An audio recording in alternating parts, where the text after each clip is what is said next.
సింహరాశి వారికి ఆదాయం 11, వ్యయం 11, రాజ్యపూజ 3, అవమానం 6. మఖా నక్షత్రం 4 పాదాలు, పుబ్బా నక్షత్రం 4 పాదాలు, ఉత్తరా నక్షత్రం 1వ పాదం, అలాగే మా, మీ, ము, మే, మో, ట, టి, టు, టే అన్న అక్షరాలతో పేరు గలవారు ఈ సింహరాశి వారికి చెందినవారు. సింహరాశి వారికి ఈ సంవత్సరం అనుకూలంగా ఉంది. కుటుంబ పురోగతి కోసం వ్యక్తిగత స్థాయిని పెంచుకోవడానికి విశేషంగా శ్రమిస్తారు. వృత్తి ఉద్యోగాల పరంగా అనుకూలమైన మార్పులు సంభవిస్తాయి. శని కుంభం నుండి మీన రాశిలోకి ప్రవేశించారు. సింహరాశి నుండి మీన రాశికి అష్టమ స్థానం అవుతుంది. కావున వీరికి అష్టమ శని ప్రారంభమైంది.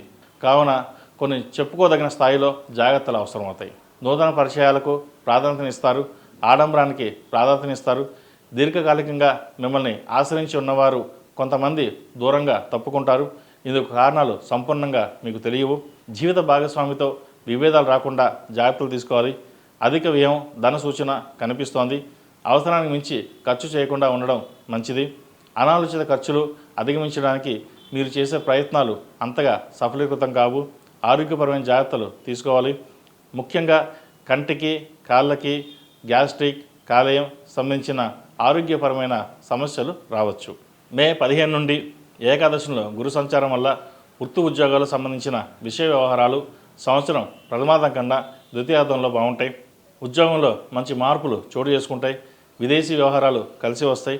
వైద్య వృత్తిలో ఉన్నవారికి అనుకూలమైన కాలం చెప్పవచ్చు. ప్రభుత్వ ఉద్యోగం కోసం ప్రయత్నిస్తున్న వారికి ఉద్యోగం లభిస్తుంది. ఐఏఎస్, ఐపీఎస్ ప్రిపేర్ అవుతున్న వారికి కాలం అనుకూలంగా ఉంది. మంచి హోదాను సంపాదిస్తారు. ఇల్లు అమ్మి ఇంకో చోట స్థలం లేదా ఫ్లాటు కొనుగోలు చేస్తారు. విద్యార్థులకు ఉన్నత విద్యా యోగం ఉంది. ఉద్యోగం, గ్రీన్ కార్డ్ లభిస్తాయి. పెద్దవాళ్ళు చెప్పిన మంచి మాటలు వినకపోవడం వల్ల నష్టపోతారు. వైద్య విద్య, చార్టెడ్ అకౌంట్స్, సాఫ్ట్వేర్ రంగం వారికి అభివృద్ధి బాగుంటుంది. ఈ రాశిలో జన్మించిన స్త్రీలకు ఈ సంవత్సరం బాగుంది. ఉద్యోగంలో ప్రమోషన్స్ లభించవచ్చు. విదేశీ ప్రయాణాలు అనుకూలిస్తాయి. వృత్తి ఉద్యోగాల పరంగా ఇబ్బందులు ఎదుర్కొంటున్న వారికి కాస్త ఊరట లభిస్తుంది. భాగస్వామితో విభేదాలు తప్పకపోవచ్చు. జాగ్రత్త వహించండి. సొంత ఇంటి కల నెరవేరుతుంది. అందరూ మిమ్మల్ని టార్గెట్ చేసి ఏదో చేయాలని చూస్తారు. అహంకారం ఎక్కువ, ఎవరిని పట్టించుకోరు అనే పేరు వస్తుంది. ఎవరు ఎన్ని చెప్పినా మీ పని మీరు చేసుకోవడం మంచిది. బంధువులతో కలిసి ఆనందంగా గడుపుతారు. వినోదాల్లో చురుగ్గా పాల్గొంటారు. మొత్తం మీద గత సంవత్సరం కంటే ఈ సంవత్సరం బాగుంటుంది. ఈ రాశివారు కాలభైరవ స్తోత్రం పఠించడం, అఘోర పాశుపత హోమం, సుబ్రహ్మణ్య పాశుపత హోమం చేయిస్తే మంచి ఫలితాలు ఉంటాయి. అలాగే ఏదైనా పని మీద బయటికి వెళ్ళేటప్పుడు గురువారం అడగాని, శుక్రవారం అడగాని వెళ్ళండి. మంచి ఫలితాలు సంప్రాప్తిస్తాయి.